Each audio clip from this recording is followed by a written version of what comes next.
नमस्कार, मैं दीपक शर्मा और मेरे YouTube मंच पर आपका स्वागत है। दोस्तों, जो लोग इस देश में कुछ साल पहले तक जीत के बाद जीत का रिकॉर्ड बना रहे थे, वो आज की तारीख में हार के बाद हार दर्ज करा रहे हैं।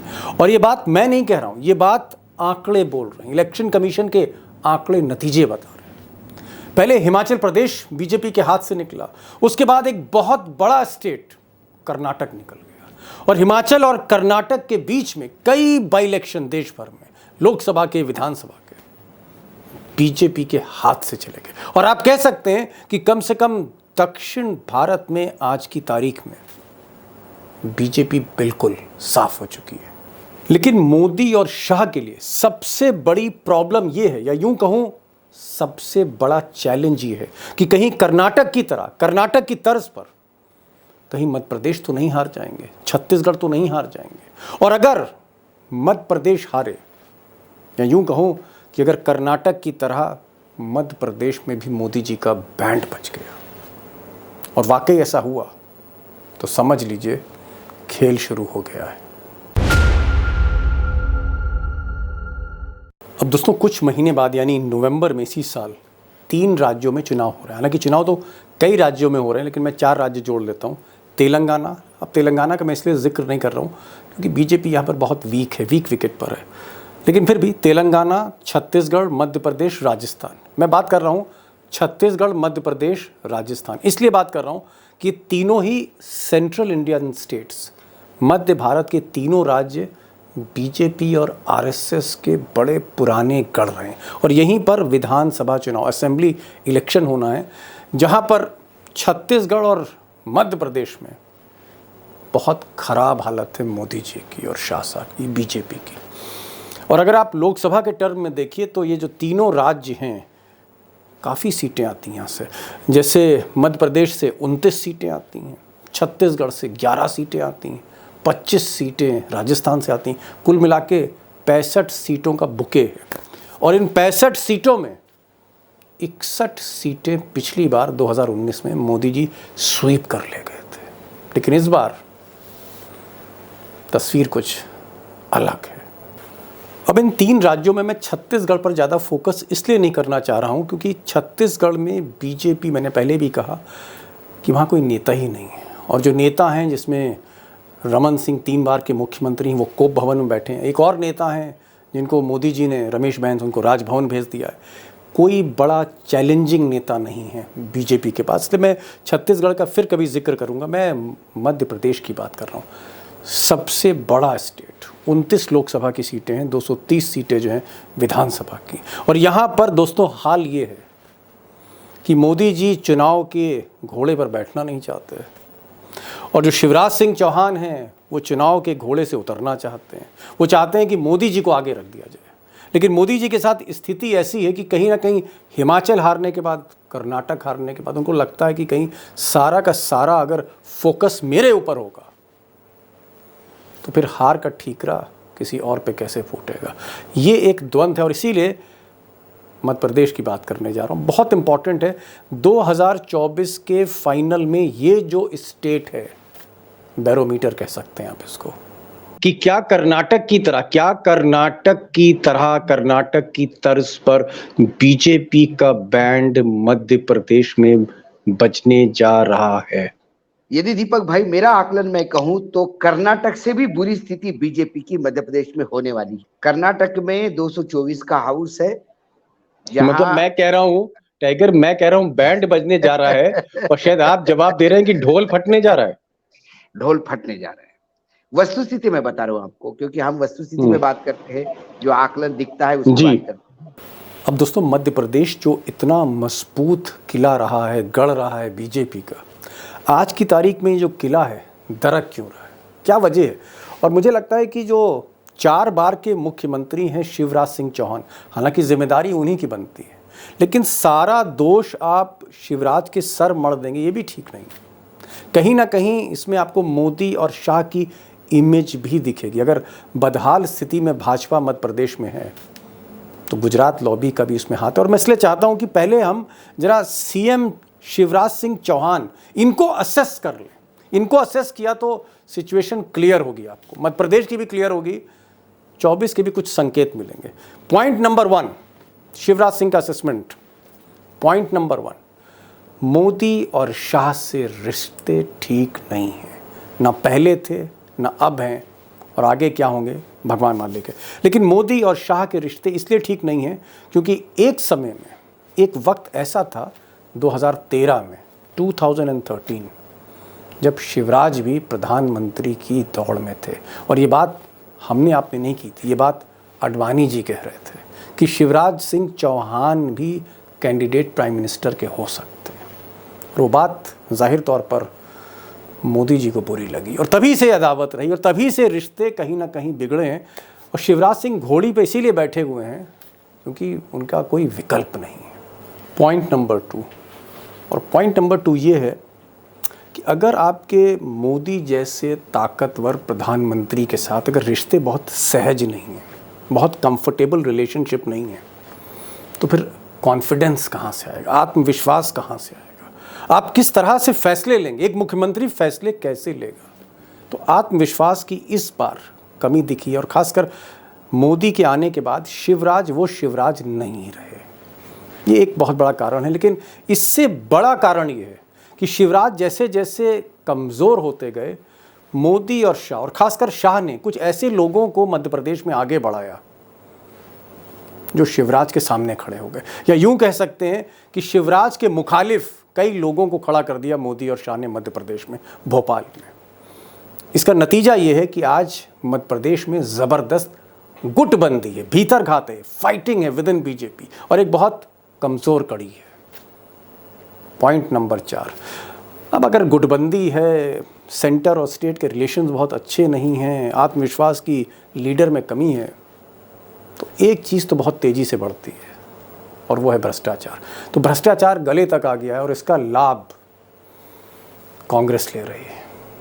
अब हम और टाइगर आज इस पूरी सिचुएशन को, सेंट्रल इंडिया को डिकोड करना चाहते हैं कि मोदी कहाँ खड़े हैं, अमित शाह की जो चाणक्य नीति है वो क्यों बेअसर होती जा रही है, उस पर तो हम आएंगे। लेकिन एक बात और मैं कहना चाह रहा हूँ कि जो भी सर्वे रिपोर्ट आ रहे हैं, वो चाहे बीजेपी के सर्वे रिपोर्ट्स हों, वो कांग्रेस के सर्वे रिपोर्ट हों, वो इंडिपेंडेंट मीडिया के सर्वे रिपोर्ट हों, छत्तीसगढ़ और मध्य प्रदेश, यहाँ से बीजेपी के लिए अच्छी खबर नहीं है। छत्तीसगढ़ में तो ज़्यादा ही खबर बुरी है मोदी जी के लिए और अमित शाह के लिए। सिर्फ आप ये कह सकते हैं कि राजस्थान जो है, वहाँ पर कहीं ना कहीं एक ज़बरदस्त फाइट है। कुछ भी हो सकता है राजस्थान में। अगर वसुंधरा राजे को आगे मोदी जी लिया है पुरानी अदावत ख़त्म करके, तो हो सकता है राजस्थान में आपको एक बड़ा चैलेंज दिखे, बीजेपी जीत भी सकती है। लेकिन जहाँ तक मध्य प्रदेश की बात है, contest for BJP is going to be very difficult, मुश्किल लड़ाई है। सवाल ये है कि अगर नवंबर में अगर ये तीनों राज्य निकलते हैं बीजेपी के हाथ से, या 2 राज्य भी निकल जाते हैं, तो इसका सीधा इम्पैक्ट 24 में पड़ेगा। और 24 में इसलिए पड़ेगा क्योंकि ये 2019 वाला मोदी नहीं है। ये जो मोदी हैं जो 24 में लड़ेंगे, 24 वाले मोदी हैं। तो इस पूरे आप कह सकते हैं कि जो घटनाक्रम होगा, छत्तीसगढ़, मध्य प्रदेश, राजस्थान, तेलंगाना, ये जो एक पूरा आप कह सकते हैं एक रिपल इफेक्ट होगा इसका, नतीजों का।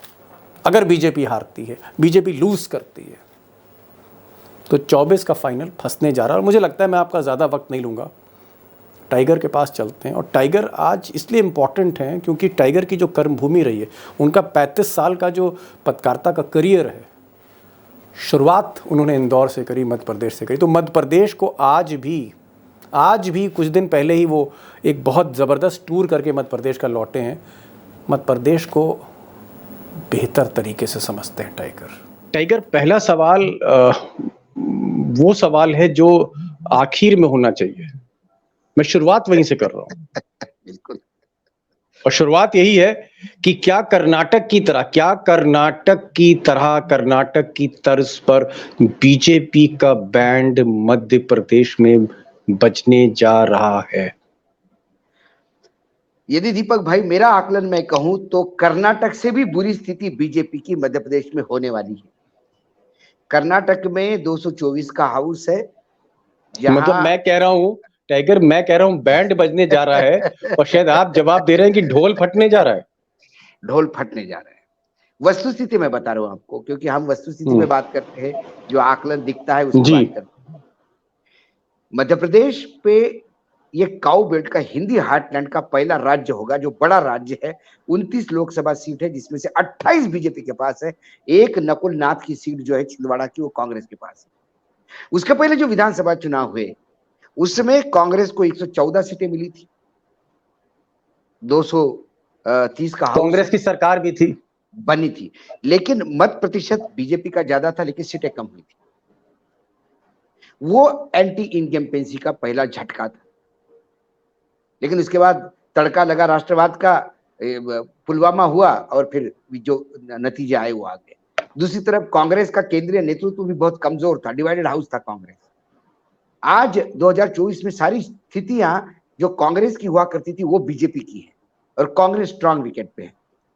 कर्नाटक की जीत के बाद एक अंडर करंट दौड़ा है लोगों के बीच में कि हम ये करके दिखा सकते हैं। दक्षिण भारत की यदि लेबोरेटरी, हिंदुत्व की लेबोरेटरी यदि कर्नाटक थी बीजेपी के लिए, तो मध्य प्रदेश बहुत। मैं संविधान सरकार की बात करता हूं। संविधान सरकारें जब बनी थी तब मध्य प्रदेश में बनी थी, जनसंघ मध्य प्रदेश। ये तब का मध्य प्रदेश है जो बीजेपी के हाथ में तब से संघ और बीजेपी की कार्यशाला रही है। वहां कांग्रेस ने बहुत साल राज किया, लेकिन बीजेपी और कांग्रेस हमेशा आमने सामने रहती रही।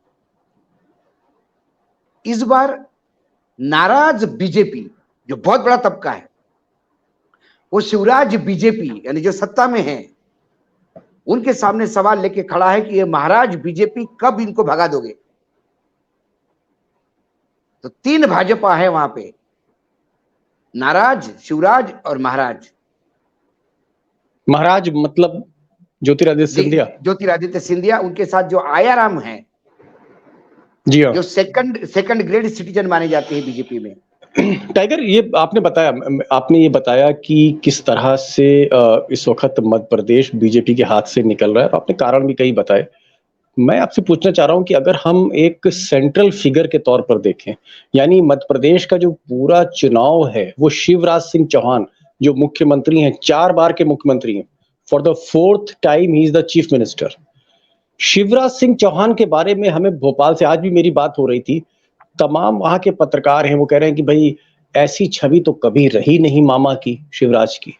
इस तरह से वो जो एक, अब तो मामा में अहंकार भी आ गया है, मामा के नाक के नीचे करप्शन भी हो रहा है, मामा जो है वो कार्यकर्ताओं की सुनते नहीं, मामा जो है सिर्फ कैमरे के आगे रहते हैं, और मामा जो पॉलिटिकली लेवल पर अगर राजनीतिक बात करें तो मोदी जी को आगे बढ़ा देते हैं।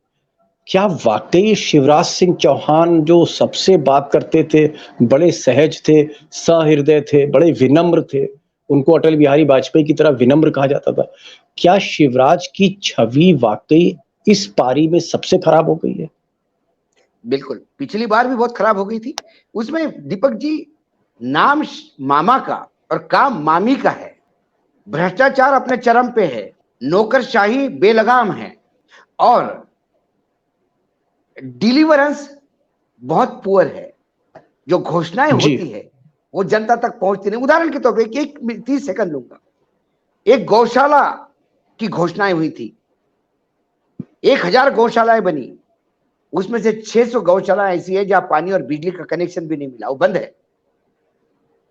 कई गौशालाएं 150-200 जुगाड़ से चल रही है। गौशाला तो घोषित कर दी, मनरेगा के तंत्र फंड दे दिया, लेकिन बिजली और बोरवेल कहां से करेंगे? पंचायत करने को तैयार नहीं है। तो सिर्फ घोषणाएं हो रही है, विज्ञापन छप रहे हैं, टेलीविजन पे विज्ञापन दिख रहे हैं, लोगों के पास कुछ नहीं पहुंच रहा है। इसलिए शिवराज जी ने बड़ा स्मार्टली कह दिया इस बार कि मोदी जी जितवाएंगे हमें। उन्होंने गेंद मोदी जी के पाले में डाल दी।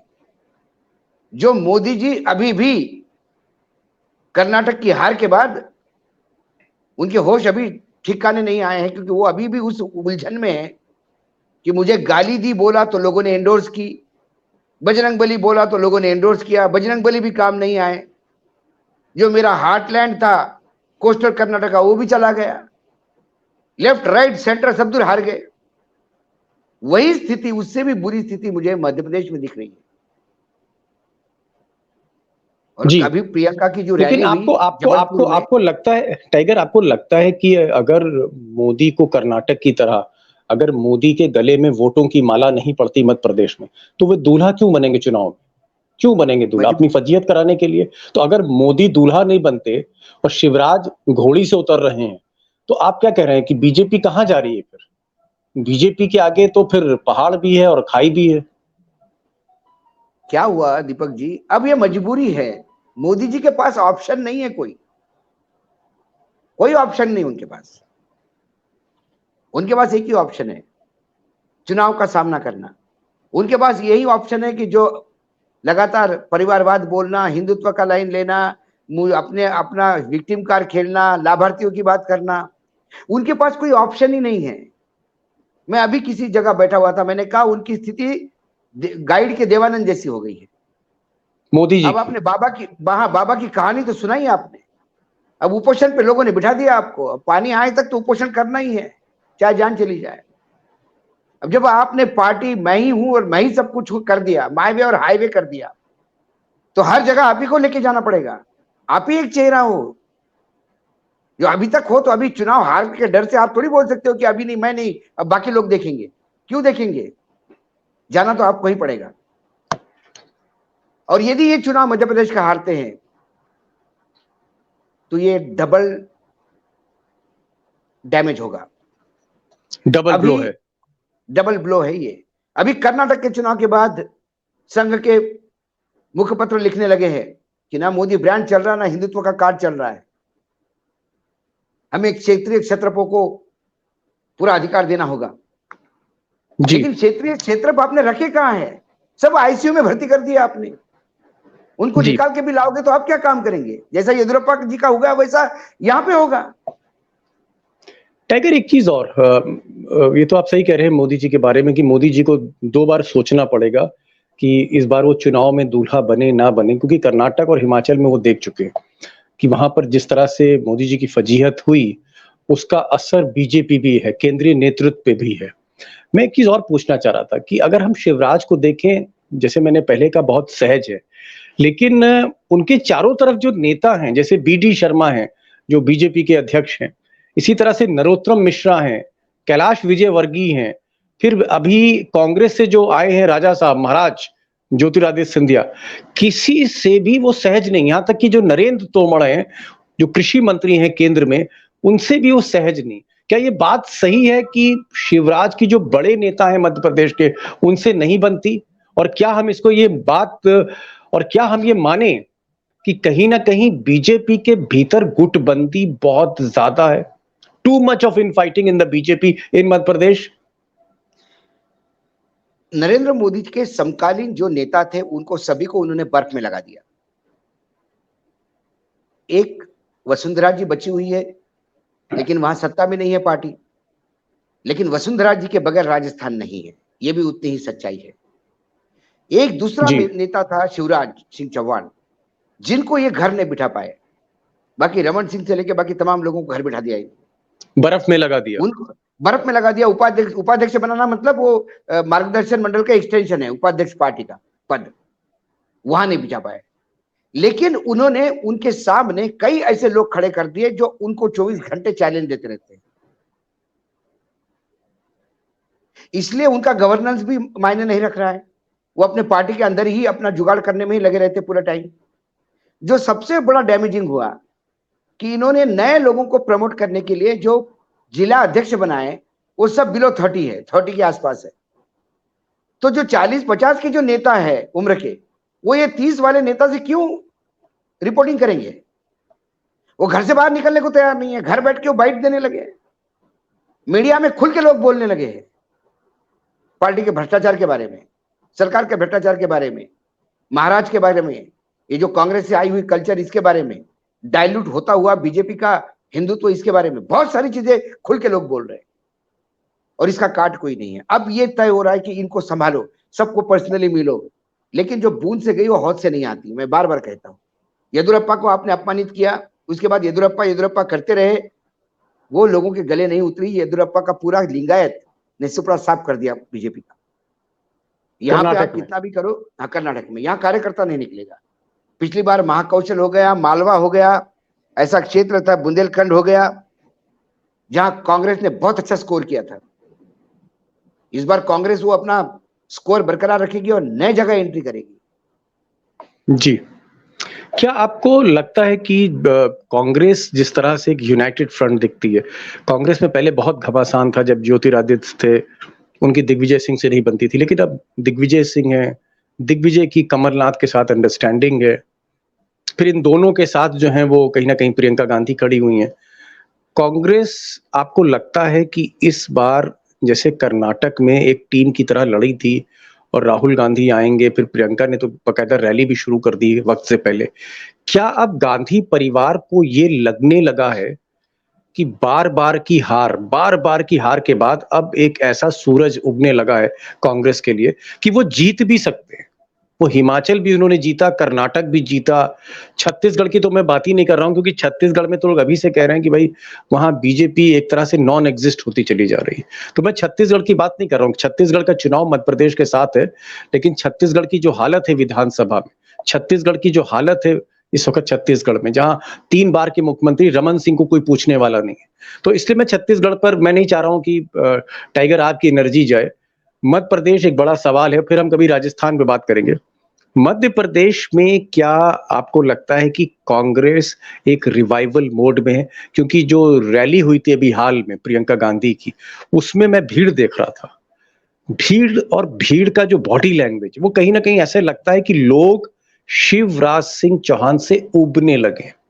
मैं अगर आपसे पूछूं 2-3 फैक्टर्स, कि वो 2-3 फैक्टर क्या हैं कि बीजेपी का बैंड बच सकता है, जो मेरा पहला सवाल था। देखिए, कांग्रेस को कभी बीजेपी ने हराया नहीं। कांग्रेस का सत्यानाश कांग्रेसियों ने ही किया, आपसी गुटबाजी ने। और ये गुटबाजी तब होती है कि जब केंद्र नेतृत्व कमजोर पड़ता है तो क्षेत्रीय क्षेत्र मुंह खोलने लगते हैं, वो अपने मनमानी करने लगते हैं, वहां गुट पनपने लगते हैं। राहुल गांधी की भारत जोड़ो यात्रा से राहुल गांधी ने अपने आप को एक ताकतवर नेतृत्व कांग्रेस में साबित कर दिया। उनके उस यात्रा के बाद कांग्रेस में कई राज्यों में, जैसा कर्नाटक में गुटबाजी थी, केरल में गुटबाजी थी, बहुत खत्म सी हो गई। महाराष्ट्र में गुटबाजी थी, सब एक हो गए। अब मध्य प्रदेश में गुटबाजी थी, सब एक हो गए। चुनाव के लिए तो सब एक होंगे, इतना तो तय है। और जब ये चुनाव के लिए एक होंगे तो एकजुट जब कांग्रेस हो जाती है तो फिर पिछले चुनाव के नतीजों जैसा नतीजा आते। पिछली बार दिग्विजय की नर्मदा यात्रा और पूरा प्लानिंग 116 सीटें 114 सीटें लेके आया। इस बार दिग्विजय जी ने 66 सीटों ऐसी है कि जो 4 बार लगातार कांग्रेस हारी है। उन्होंने उन 66 सीटों का जिम्मा स्वयं पे लिया कि मैं स्वयं इन 66 सीटों को देखूंगा कि हम बार बार क्यों हार रहे हैं और इसको मैं जितवा के लेकर लाने का प्रयास करूंगा। जब आदमी हारने हुए सेक्टर को अपनी जिम्मेदारी समझता है तो आप समझ लीजिए क्या ताकत से लड़ते हैं। दूसरी ओर डिवाइडेड बीजेपी है, ये एंटी इनकम्बेंसी है, भ्रष्टाचार चरम पे है। उसके बाद डिलीवरेंस जीरो है और एंटी इनकम्बेंसी केंद्र की है। महंगाई से लेकर तमाम चीजें जो केंद्र की है, राज्य में कर्जा बहुत है जी, किसान बेहाल है, कहीं यूरिया नहीं मिल रहा तो कभी कहीं तुमको सीड नहीं मिल रहा है, बीज नहीं मिल रहा है। तो क्या हम ये माने, ऐसे क्या परिदृश्य क्या में क्या हम ये माने टाइगर कि एक तरफ नरेंद्र मोदी हैं, उन पर भी एक एंटी इनकम्बेंसी लग रही है, क्योंकि उनको 10 साल होने को आ रहे हैं, अब प्रधानमंत्री हुए 9 साल हो गए हैं, और मुझे लगता है कि ऑलमोस्ट 10 ईयर्स आप हम कह सकते हैं, 10 साल जब चुनाव होगा। तो अगर 10 साल की, यानी 2 टर्म की जो एंटी इनकम्बेंसी है वो मोदी जी पे है, मोदी जी का जादू उतर रहा है। उधर अगर हम शिवराज सिंह चौहान को देखें तो 4 बार के मुख्यमंत्री, तो उनको तो 20 साल की मैं कहूंगा एंटी इनकम्बेंसी। तो अगर दोनों नेता जो दोनों फेस है मध्य प्रदेश में, शिवराज और मोदी, दोनों की ही अगर छवि खराब है, तो आपको क्या लगता है कि अमित शाह जैसे चाणक्य या जेपी नड्डा जैसे संगठन के अध्यक्ष जो दिन रात आजकल मीटिंग कर रहे हैं, अब इनके बस का नहीं है कि मध्य प्रदेश को चाहे स्टेरॉइड पर भी ले जाएं, इंजेक्शन भी लगा दें, कुछ भी कर दें, पैसा पंप कर दें, सीबीआई ईडी के छापे पड़वा दें कमलनाथ पे, दिग्विजय सिंह पर? क्या ये छापे और सारी चीज, सारा कुछ पैसा, अब इससे कुछ नहीं होने वाला? छापों से अब सिंपैथी, छापों से सिंपैथी आती है। छापे उल्टे अब रिएक्ट करने लगे। लोगों के समझने लगा कि चुनाव आ गए, ईडी कब आएगी, चुनाव आ गए, सीबीआई कब आएगी, चुनाव आ गए, इनकम टैक्स कब आएंगे। ये नॉन प्लेइंग कैप्टन हो गए हैं तीनों, इनकम टैक्स, सीबीआई और ईडी चुनाव के। तो अब इसका निगेटिव इंपैक्ट पड़ने लगा है। तो सवाल इससे और गेन कर जाएगी कांग्रेस यदि आप बदले की भावना से, यदि आप ये दांव करेंगे। ये दांव हुआ है, कर्नाटक में भी हुए। डीके शिव कुमार के वो लोग चुनाव के जब अनाउंस हो गए उसके बाद उनके ऊपर ये रेड हुई थी जी, उसका इंपैक्ट उल्टा हो गया। वो कालिका में भी अच्छा खासा ओल्ड मैसूर में खेल कर गए जी। तो सवाल इधर ही है जी। टाइगर, लास्ट क्वेश्चन पे मैं आ रहा हूं क्योंकि समय भी हो रहा है। अगर मध्य प्रदेश, जैसा कि आप संकेत दे रहे हैं या जो रिपोर्ट्स भोपाल से आ रही हैं या जो मेरी बातचीत हो रही, बीजेपी भी मान रही है कि भाई बहुत मुश्किल है, बीजेपी का कोई नेता ये तो कहेगा नहीं कि हम हार रहे हैं, लेकिन जो फीडबैक हैं, जो सर्वे आ रहे हैं, चाहे वो बीजेपी का सर्वे हो, चाहे वो कांग्रेस का सर्वे हो, हर जगह जो एज है वो कांग्रेस को है। अगर ये मध्य प्रदेश हाथ से निकला, मोदी के मध्य प्रदेश निकल गया, तो फिर आप 2024 को किस तरह से देखते हैं? मैंने तो पहले भी कहा था कि यदि मध्य प्रदेश निकलता है तो 200 के नीचे आ जाएगी बीजेपी। परसेप्शन का गेम है दीपक भाई, परसेप्शन ही बदलेगा कि मोदी ब्रांड नहीं चल रहा है, मोदी है तो मुमकिन है वाली बात खत्म हो गई। पन्ना प्रमुख, चाणक्य, जिसको मैं जुगाड़ू कहता हूं, ये सब धरे रह जाएंगे और सारा फोकस राजस्थान पे जाएगा। मध्य प्रदेश और कर्नाटक की जीत राजस्थान में एक ऐसा बूस्टर डोज देके जाएगी। और इन्होंने यदि वसुंधरा राजे को वहां चेहरा डिक्लेयर नहीं किया सीएम का, वो पद वद दे के छोड़ो, कोई बड़ी रिस्पॉन्सिबिलिटी का मामला नहीं है, सीधा महारानी का चेहरा डिक्लेयर नहीं किया, तो वहां गहलोत का वापस आना पत्थर पे लिखी हुई लाइन है, मैं बता रहा हूं आपको। और यदि वो चला जाता है तो फिर आपका निपटारा तय है। मध्य प्रदेश में अगर मोदी फिसलते हैं तो इसका मतलब क्या है? मध्य प्रदेश में मोदी फिसलते, इसका मतलब जो हम लगातार कह रहे हैं कि मोदी का ब्रांड खत्म हो गया है। मोदी के लफबाजी में लोगों ने आना बंद कर दिया है। मोदी है तो मुमकिन है, इस घोष वाक्य से सब कुछ निकल चुका है। हिंदुत्व का कार्ड यह अब मूर्खतापूर्ण विश्लेषण हो गया है। लाभार्थी, एक हमने लाभार्थी की कॉन्स्टिट्यूएंसी, नरसिम्हा बार बार कहते थे कि हमने बनाई, वो कोई नहीं सोचता तो इसके बारे में। वो लाभार्थी भी, अभी लाभार्थी का भी उनको ये पता पड़ गया कि दूसरी पार्टी आए तो इससे ज्यादा देते हैं, क्योंकि जब फुकट का बांटना ही है तो फिर कांग्रेस पीछे क्यों रहेगी। तुम 1000 रुपए दे रहे हो, हम 1500 देंगे, वो भी अपने घर से नहीं दे रहे और ये भी अपने घर से नहीं दे रहे। आखिरी क्वेश्चन, क्या आपको लगता है कि अगर शिवराज सिंह चौहान को थोड़ा सा सम्मान मोदी जी ने दिया होता, उनकी जासूसी ना कराई जाती, उनकी काट ना कराई जाती, उनके पर ना कतरे जाते, उनको डिमोरलाइज ना किया जाता, शिवराज सिंह चौहान को कहीं ना कहीं व्यापम के मामले में सीबीआई जांच करा के मोदी ने, एकमात्र मुख्यमंत्री जिसकी जांच प्रधानमंत्री ने कराई, वो जो एक टैक्टिस थी, अब चाहे उसको लोग ब्लैकमेल कहें या प्रेशर टैक्टिस कहें, जो सारे जतन किए अमित शाह ने और मोदी ने शिवराज सिंह चौहान के साथ, अगर ये तिगड़मबाजी ना होती, ये खेल ना खेला जाता दिल्ली से, तो आज शिवराज सिंह चौहान थोड़ी बेहतर स्थिति में होते, जिसका लाभ मोदी को मिलता। यकीनन, एक तो उन पे विश्वास न रखना, उनके हाथ पैर बांध के रखना, फ्री हैंड नहीं देना। एक जन डराता है, फ्री हैंड नहीं देता, दूसरा आता है एटीएम कार्ड लगा के कैश लेके जाता है, तो उसकी भी व्यवस्था करनी पड़ती है, इसलिए फिर नोट गिनने की मशीन 24 घंटे काम करती है। ये तमाम चीजें जो है, ये कहीं ना कहीं इसको पार्टी बर्बाद हो गई इससे जी। यही हालात हिमाचल में हुए, यही हालात कर्नाटक में हुए। येदियुरप्पा को मुख्यमंत्री बनने देते तो शायद कर्नाटक में और सम्मानजनक स्थिति होती जी। वसुंधरा जी को अभी भी टाइम है, चुनाव के टाइम आप कुछ करोगे तो फिर वसुंधरा जी भी कुछ नहीं कर पाएंगे। Then who should be the responsible person for if BJP loses Madhya Pradesh? फिर ठीकरा किसके सर पर जाना चाहिए, जिम्मेदारी किसकी? BJP lost Himachal Pradesh, BJP lost Delhi, BJP lost Karnataka, BJP is looking Madhya Pradesh, और ये सारा ठिकरा एकमात्र व्यक्ति है, नरेंद्र मोदी जी के सर पे जाना चाहिए, एकमात्र व्यक्ति, क्योंकि पार्टी वही चला रहे हैं। मोदी जी जो कहते वही होता है, मोदी जी के अनुसार ही सारे डिसीजंस होते हैं। यदि जीत मोदी जी की है तो फिर हार भी मोदी जी की होनी चाहिए। जीत मोदी की है तो फिर हार भी मोदी की होनी चाहिए। यानी अगर मोदी जी जीत का सेहरा पहन के ढोल बजवाते हैं हर जगह, तो हार भी स्वीकार करना वो सीखें, आपका कहना है, निष्कर्ष है।